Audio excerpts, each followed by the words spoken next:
नमस्कार दोस्तों, आज हम कार्तिक महात्म्य का तीसरा अध्याय पढ़ेंगे। प्लीज़ अगर आपको ये पसंद आ रहे हैं तो चैनल को सब्सक्राइब अवश्य कर ले। कार्तिक महीने में आपको बहुत पुण्य की प्राप्ति होगी। सत्यभामा भगवान से बोली, आप सभी काल में व्यापक और सभी काल आपके आगे समान हैं।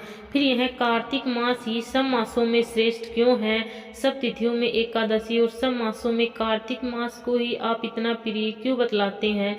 इसका कारण बताइए। भगवान कृष्ण बोले, हे प्रिय, तुमने मुझसे बहुत अच्छी बात पूछी है। सुनो, मैं तुमको इसका कारण बताता हूँ।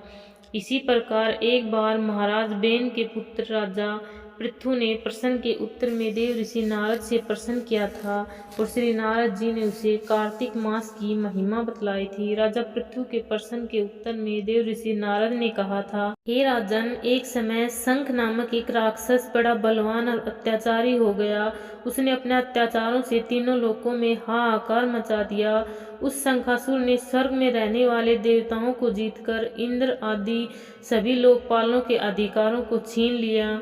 उससे डरकर सभी देवता सुमेरु पर्वत की गुफाओं में कुटुंबियों के साथ बहुत दिनों तक छिपे रहे।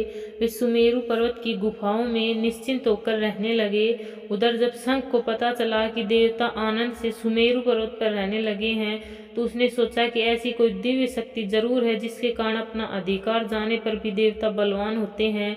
यह सोचते सोचते वह इस परिणाम पर पहुंचा कि सब वेद मंत्रों के बल से ही बलवान हो रहे हैं।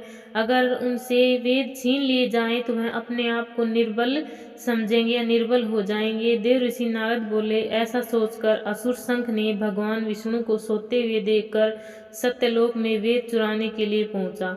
उसको आता देखकर भगवान विष्णु ने उसकी नीयत जानकर उसके डर के मारे बीज मंत्रों के साथ समुद्र के जल में छिप गए।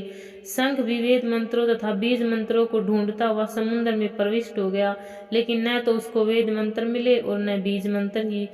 जब शंख समुद्र से निराश होकर वापस लौटा तो उस समय श्री ब्रह्मा जी पूजा की सामग्री लेकर सब देवताओं के साथ भगवान विष्णु की शरण में पहुंचे। भगवान को जगाने के लिए गहरी नींद से गाने बजाने लगे और धूप गंध आदि से बार बार उनका पूजन करने लगे।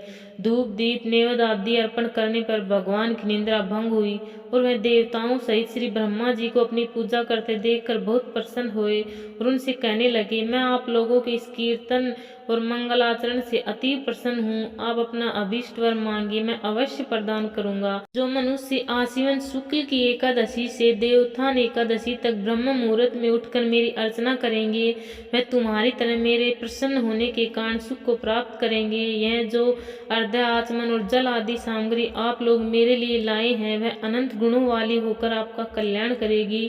शंख जो वेद चुरा कर ले गया है, सबके सब समुद्र में ही है। मैं उस शंखासुर को मारकर ले आता हूँ। आज से मंत्र बीज और वेदों के साथ चारों वेद प्रतिवर्ष कार्तिक मास में जल में विश्राम किया करेंगे। जब मैं मत्स्य का रूप धारण करके समुद्र में जाता हूँ और आप लोग भी ऋषियों को साथ लेकर मेरे साथ चले। जो कार्तिक मास में पहल रात्रि पहले स्नान करते हैं, वे निश्चय ही अक्षय फल को पाते हैं। वह अक्षात में अमृत स्नान का फल प्राप्त करते हैं। हे देवेंद्र, जो कार्तिक मास में व्रत करते हैं, उन्हें सब प्रकार से धन पुत्र आदि की प्राप्ति होती है। उन्हें सब आपत्तियों से बचाते रहना। हे धनपति कुबेर, मेरी आज्ञा है तो उनका धन धान्य बढ़ाते रहना, क्योंकि इस प्रकार का आचरण करने वाला प्राणी रूप धारण करके जीवन मुक्त हो जाता है। जन्म से लेकर मरण पर्यंत जिसके विधि पूर्वक यह उत्तम व्रत कर लिया है, वह आप लोगों का भी पूजनीय है। आप लोगों ने मुझे कार्तिक शुक्ल एकादशी तिथि को जगाया है, इसलिए यह एकादशी मान्य है और मुझको बड़ी प्रिय है। हे देवताओं, यह दोनों व्रत नियम पूर्वक करने से प्राणी मेरे समीप पहुँचते हैं। इन व्रतों के करने से जो फल मिलता है वह अन्य व्रतों से नहीं मिलता। इसलिए हर मनुष्य को सुखी और निरोग रहने के लिए कार्तिक महात्म्य और एकादशी कथा सुनते हुए उपयुक्त नियमों का पालन अवश्य करना चाहिए।